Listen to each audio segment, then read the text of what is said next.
జలపాతం చూడ్డానికే కాదు, వినడానికి కూడా చెవులకి ఎంతో ఇంపుగా ఉంటుంది.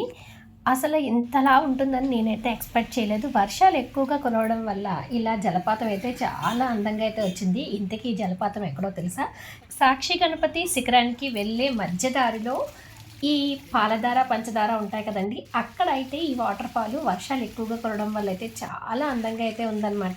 శ్రీశైలం ఇప్పుడు నేను మూడోసారి వెళ్ళడం. ఈ పాలధార, పంచదారకి వెళ్దామంటే నాకైతే టైం సెట్ అవ్వలేదు. ఖచ్చితంగా ఈసారి అయితే వెళ్ళాలనుకున్నాం అనమాట. అలా మేము వెళ్ళేసరికి ఇంత వాటర్ ఫ్లో చూసేసరికి మనసైతే చాలా ఆనందంగా అనిపించింది. మెట్ల నుంచి వచ్చేటప్పుడు కూడా ఆ వాటర్ కూడా చాలా బాగా వస్తుందనమాట ఫ్లో. ఇంతకీ ఈ పాలధార, పంచదార అంటే ఏంటో కూడా చూసేద్దాం. చాలామంది ఏమనుకుంటారంటే పాలధార అంటే పాలగా తెల్లగా వస్తుందని చెప్పి, పంచదార అంటే తీయగా ఉంటుందని అనుకుంటారు. కానీ అది కాదండి.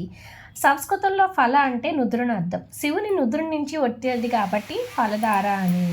పంచదారలు అంటే శివుని ముఖం నుంచిగా తాకుతూ 5 ధారలుగా వస్తాయట. అందుకని చెప్పి పంచ 5 దారలు అని చెప్పి పిలుస్తారు. మొత్తంగా ఇక్కడ కనుక మనం పైనుంచి చూస్తే 6 దారలుగా ఈ తీర్థం అయితే వస్తుంది.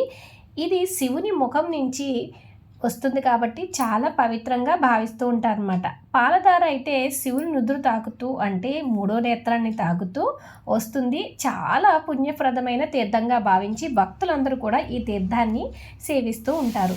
అలాగే పంచదారలు అని చెప్పాం కదండి, ఆ పంచదారలు ఒకటి బ్రహ్మధార, విష్ణుధార, రుద్రధార, సూర్యధార, చంద్రధార, 5 దారాలుగా ఆ పంచదారలు వస్తూ ఉంటాయి అన్నమాట.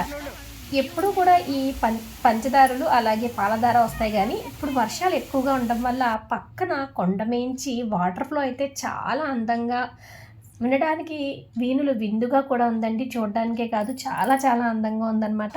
ఇలా ఈ వాటర్ ఫ్లో చూసేసరికి మాకైతే చాలా ఆనందంగా అనిపించింది. మాతో వచ్చిన అందరూ అయితే రాలేదు, కానీ దివ్య వాళ్ళ అత్తయ్య గారు, వాళ్ళ పిల్లలిద్దరూ, నేను మా వారైతే వచ్చామన్నమాట. పాలధార, పంచదారలు అయితే వర్షాకాలమే కాదు, వేసవికాలమైన ఎప్పుడూ కూడా ఆ అరుదారులు అలా కారుతూనే ఉంటాయండి. అవి ఎక్కడి నుంచి వస్తాయి కూడా ఎవరికి అర్థం కాదు. పర్వతం మించి కాదు, కొండ మధ్యలోంచి అయితే ఆ దారులు పడుతూ ఉంటాయన్నమాట. శ్రీశైలం వెళ్ళే వాళ్ళు తప్పకుండా ఈ పాలధార, పంచదారని దర్శించి తీర్థాన్ని స్వీకరించండి. మనలో అమితమైన శక్తి ప్రసరిస్తుంది. ఇవి ఎక్కడానికి 150 మెట్లు ఉంటాయి. పెద్ద కష్టమేమి కాదు, ఈజీగా వెళ్ళొచ్చు.